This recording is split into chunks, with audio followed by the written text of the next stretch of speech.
name is Sarah Bevel. I'm the athletic trainer at Bonner Springs High School and also an athletic trainer for the Student Athlete Foundation of Kansas.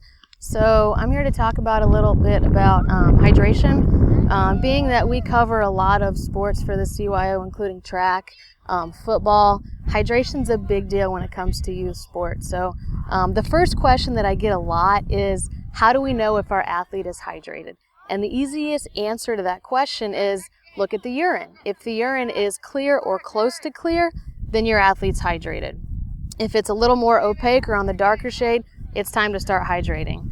Speaking of timing to start hydrating, right before the game is absolutely not the time to hydrate. A day or two before is when we need to start getting fluids in. Now, for you number people, I have a lot of people ask me, exactly how much do I need to get into my athlete? Well, the answer is, if you want to get technical, you need to weigh your athlete before their practice or game, and then also after their practice or game. They could lose up to 5 pounds of sweat.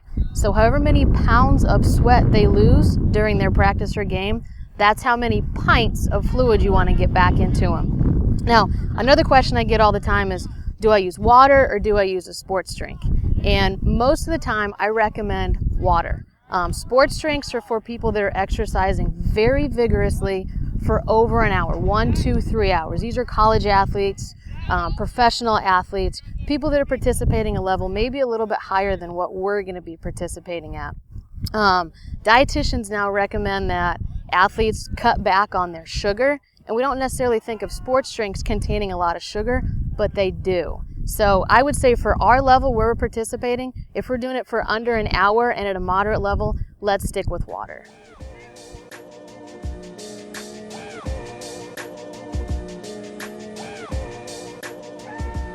I'm going to talk a little bit about heat-related illnesses. Now, this is pertinent mostly in football. We see this a lot in football players.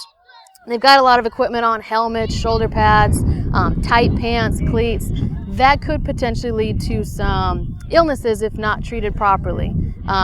There's 2 heat-related illnesses that we need to be concerned about. Heat exhaustion being the less serious illness, heat stroke being the more serious illness. And I'll give you some signs and symptoms of both and some treatments for both. So heat exhaustion, again the less serious. This is characterized by pale, clammy skin. The skin is still doing its job, keeping up with the sweat to try and help cool itself off. So that's a good thing. We may see some cramps, we'll see some fatigue, we'll just see some overall signs of exhaustion. So this is treated by removing the athlete from practice or the game, whatever they're participating in, taking off their equipment. Cool wet towels on the back of the neck is definitely beneficial, replacing whatever fluids that they lost during practice, and 99% of the time the child will respond very well.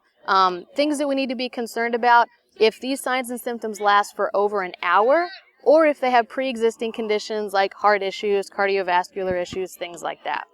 So that's heat exhaustion. Heat stroke, very, very serious.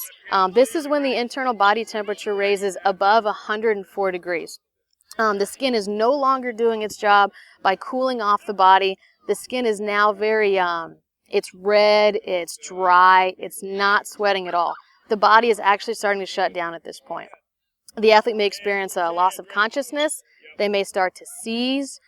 This is very, very, very serious. So when you see this occurring, number 1, first and foremost, activate EMS. Number 2, get your athlete out of practice. Get them into a shower or submerge them in ice water if available. But number 1 thing, you guys don't need to worry about this. Activate EMS. Get them cooled off as soon as possible.